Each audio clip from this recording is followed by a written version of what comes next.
Haleluya, haleluya, haleluya.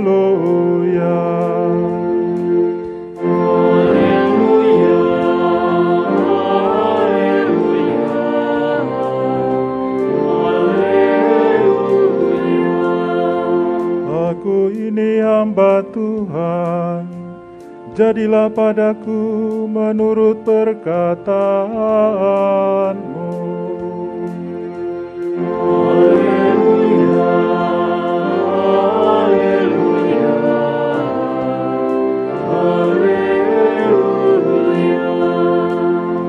Tuhan bersamamu.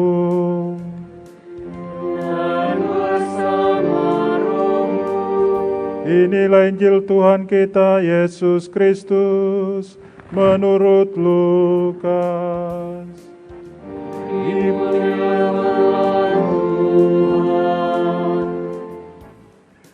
Dalam bulan ke-6, Allah mengutus malaikat Gabriel ke sebuah kota di Galilea bernama Nazaret kepada seorang perawan yang bertunangan dengan seorang bernama Yusuf dari keluarga Daud.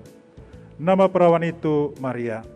Ketika masuk ke rumah Maria, malaikat itu berkata, "Salam, hai engkau yang dikaruniai, Tuhan menyertai engkau." Maria terkejut mendengar perkataan itu, lalu bertanya di dalam hati, "Apakah arti salam itu?" Kata malaikat itu kepadanya, "Jangan takut, hai Maria, sebab engkau beroleh kasih karunia di hadapan Allah. Sesungguhnya engkau akan mengandung dan melahirkan seorang anak laki-laki, dan hendaklah engkau menamai dia Yesus. Ia akan menjadi besar dan disebut anak Allah yang maha tinggi, dan Tuhan Allah akan mengaruniakan kepadanya takhta Daud bapa leluhurnya. Ia akan menjadi raja atas kaum keturunan Yakub sampai selama-lamanya, dan kerajaannya tidak akan berkesudahan." Kata Maria kepada malaikat itu, "Bagaimana mungkin hal itu terjadi karena aku belum bersuami?" Jawab malaikat itu kepadanya, "Roh Kudus akan turun atasmu dan kuasa Allah yang maha tinggi akan menaungi engkau. Sebab itu anak yang kau lahirkan itu akan disebut kudus, anak Allah. Dan sesungguhnya Elisabet sanakmu itu, ia pun sedang mengandung seorang anak laki-laki pada hari tuannya, dan inilah bulan yang ke-6 bagi dia yang dikatakan mandul itu. Sebab bagi Allah tidak ada hal yang mustahil." Maka kata Maria, "Sesungguhnya aku ini hamba Tuhan, terjadilah padaku menurut perkataanmu." Lalu malaikat itu meninggalkan Maria. Demikianlah Injil Tuhan. Terpujilah Kristus.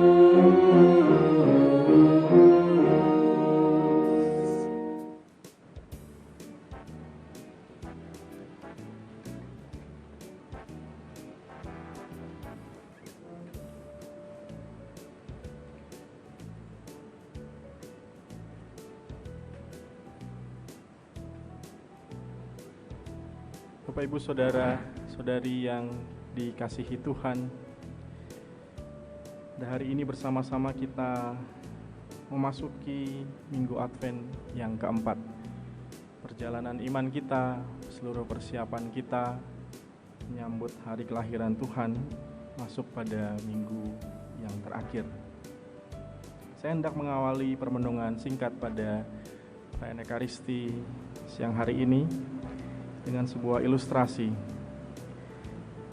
Seorang rekan imam pernah bercerita kepada saya bahwa seorang pengembara atau seorang pengelana yang kerap kali pergi kemana-mana, mengunjungi banyak tempat, dan berjumpa dengan berbagai macam orang, berbagai macam budaya, adalah orang yang pasti percaya kepada Tuhan. Atau sekurang-kurangnya, orang-orang seperti ini adalah orang-orang yang meyakini akan adanya kekuatan adi kodrati, kekuatan yang melampaui diri manusia. Sejenak saya berpikir apa maksud pernyataan ini. Namun saya pikir pernyataan ini sepertinya ada benarnya juga. Ketika bertugas di sebuah paroki, suatu kali saya berjumpa dengan seorang pemuda. Pemuda ini berkeliling di Indonesia dengan menggunakan sebuah sepeda. Dan kebetulan pemuda ini adalah seorang Katolik. Dia datang ke paroki menyempatkan untuk berjumpa dengan orang yang ada di paroki. Jujur ketika berjumpa dengan pemuda ini saya penasaran. Makanya saya banyak bertanya kepada pemuda ini. Dia bercerita bahwa pada waktu itu sudah hampir 2 tahun dia tidak pulang ke rumahnya yang ada di sebuah kota.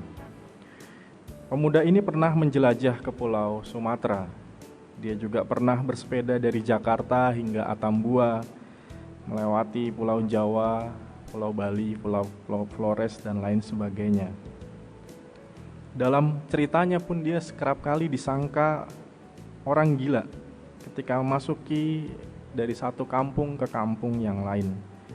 Tasnya pernah dicuri oleh orang, dan kalaupun tidak ada makanan, ia harus mencari ubi dan kemudian membakarnya untuk dimakan. Lalu dengan penasaran saya tanya kepada pemuda ini, "Mas, kalau perbekalannya habis, bagaimana?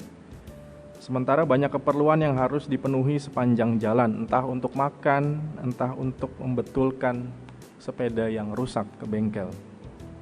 Lalu dia jawab demikian, "Saya bergantung pada belas kasih orang, dan saya yakin bahwa dalam perjalanan saya akan ada orang-orang baik yang selalu datang membantu saya.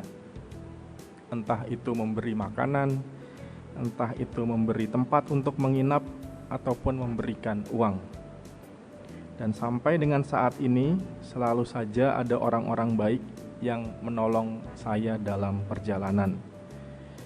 Dalam perjalanan dia juga selalu menyempatkan datang ke paroki-paroki yang dilewatinya, minimal minta tanda tangan oleh si pastor. Dia membawa sebuah map besar berisi tanda tangan dari pastor paroki tempat dia singgahi.